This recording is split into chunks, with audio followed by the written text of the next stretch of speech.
বিশ্বনবীর একটা বক্স ছিল, প্রসাধনী বক্স, কসমেটিক্স এর বক্স। 6টা জিনিস থাকতো এটার ভিতরে। কসমেটিক্স ব্যবহার করেন তো আপনারা, নাকি আমাদের বিবিরাই শুধু করেন? না, আপনিও করতে পারেন। আপনি ক্রিম ইউজ করতে পারেন, পারফিউম দিতে পারেন, ঠিক কি না?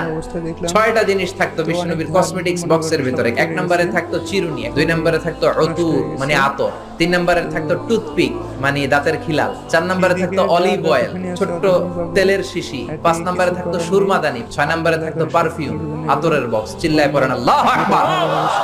বিশ্বনবী যেখানে যেতেন সাথে সাথে এই ব্যাগ আছে না নাই, যেখানে মেসওয়াক করা দরকার ওইখানে করতেন, যখন আতর লাগানো দরকার আতর লাগাতেন। বিশ্বনবীর সাথে দেখা করতে হাজার হাজার মানুষ আসতো দূর দূরান্ত থেকে।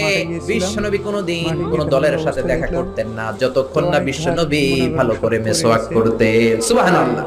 আবার মা এসে বলতেন, বিশ্বনবী ঘরে ঢোকার পরে বিশ্বনবীর প্রথম আমল ছিল মেসওয়াক করা। ভালোভাবে মেসওয়াক না করে কোনোদিন কোন বিবির সামনে বিশ্বনবী কথা বলতে বসেন না।